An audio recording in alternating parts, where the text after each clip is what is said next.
वह व्यक्ति मौजूद हैं जिन्होंने फर्श से लेकर अर्श तक का सफर तय किया। 1971 में जब यह व्यक्ति उत्तर प्रदेश के जौनपुर से जब मुंबई आए थे तो किसी ने यह सोचा भी नहीं होगा कि एक दिन सिर्फ उत्तर प्रदेश ही नहीं बल्कि महाराष्ट्र की धरती पर यह व्यक्ति अपना परचम लहराएगा। जी हाँ, हम बात कर रहे हैं बीजेपी नेता कृपाशंकर सिंह की, जिनको इस बार बीजेपी ने जौनपुर से अपना सांसद पद का उम्मीदवार बनाया। हम उनसे बातचीत करेंगे और जानेंगे कि किस तरीके से मुंबई में रहकर उन्होंने जिस तरीके से राजनीति की, तो अब जौनपुर से वो जो अपनी नई राजनीतिक पारी की शुरुआत कर रहे हैं वो किस तरीके से होगी। सर, क्या कहना चाहेंगे? सबसे पहले तो आपको बहुत बहुत शुभकामनाएं।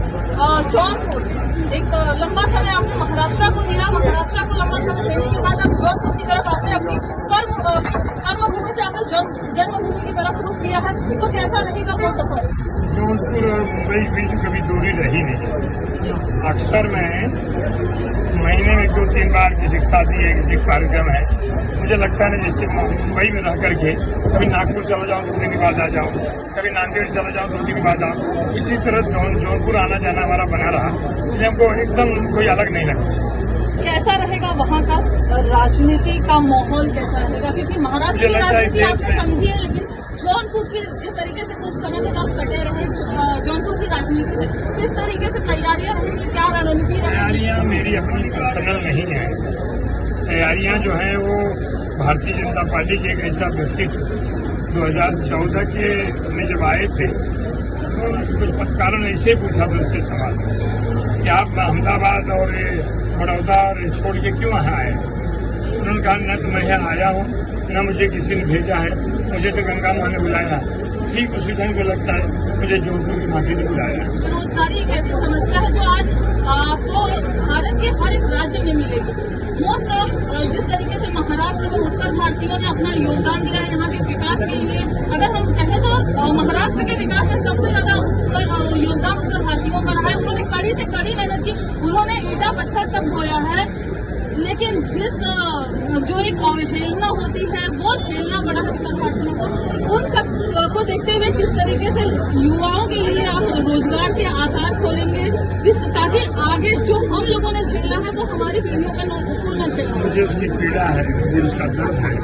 हमारे जैसे बहुत सारे कृपाशंकर आए हैं, खास करके मुंबई में जो उत्तर भारतीय समाज है उसमें हर 6वां उत्तर भारतीय जौनपुर जनपद का है। जमीन बहुत है, हमारे पास उपजाऊ जमीन है, यानी जौनपुर जैसी फर्टाइल जमीन बहुत कम अगल बगल के जिलों में है।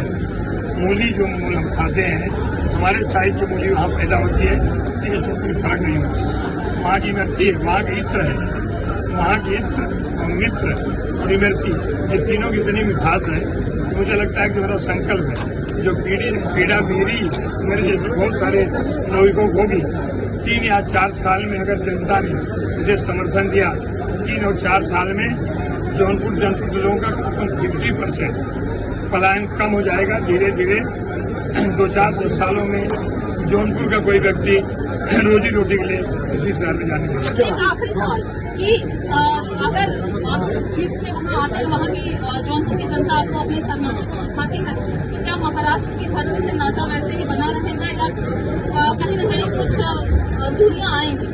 ये माँ मौसी का नाता है, ये कभी टूट नहीं सकता। आप देख लें कि हिंदी, मराठी और संस्कृत तीनों एक टाइपराइटर था, ये तीनों सगी बहन। हमारी मौसी है, मौसी के प्यार वैसे रहेगा। वहाँ जन्म हुआ है, वहाँ माँ ने बुलाया है कि आओ थोड़ा यहाँ भी देखो। तो दूरियाँ कोई जैसे अपने कहा नहीं कि कभी दूरी नहीं रही, मुंबई आना है, लेकिन हमारा जो संकल्प है सब पहले जिसके लिए नरेंद्र मोदी जी ने, योगी जी ने, तो भारतीय जनता पार्टी मेरे ऊपर विश्वास रखा है, उस विश्वास में जीतने का पहला प्रयत्न। जैसा कि अभी आपने सुना, हमने बातचीत की कृपाशंकर सिंह से, जिनको भारतीय जनता पार्टी ने इस बार उत्तर प्रदेश के जौनपुर की लोकसभा 73 की सीट से उम्मीदवार बनाया है। उनका कहना है कि सबसे पहले यदि उनको जनता वहां की चुन के लाती है, सत्ता में बिठाती है, तो उनका पहला प्रयास ये होगा कि वहां के जो युवा हैं उनको रोजगार उपलब्ध हो, और साथ ही साथ बहुत सारी ऐसी जो समस्याएं हैं जौनपुर में, कई ऐसे गांव हैं जहां पर अभी तक पक्की सड़कें नहीं है, जहां पर अभी तक बहुत सारी ऐसी सुविधाएं, मूलभूत जो सुविधाएं होती हैं वो नहीं है, तो वो उन सब पर काम करेंगे और लोगों को वो सारी सुविधाएं दिलाएंगे जिनकी जरूरत वहां की जनता को है। खैर, कृपा शंकर सिंह और उनके जो समर्थक हैं उनका तो ये कहना है कि कहीं ना कहीं जौनपुर की जनता इस बार का सांसद कृपा शंकर सिंह को ही बनाएगी, लेकिन अब तो यह जनता ही तय करेगी कि जौनपुर लोकसभा 73 का अगला सांसद कौन होगा। यह तो 4 जून को जब रिजल्ट आएंगे तब पता चलेगा। अभी के लिए इतना ही, फिर होगी मुलाकात, तब तक के लिए नमस्कार।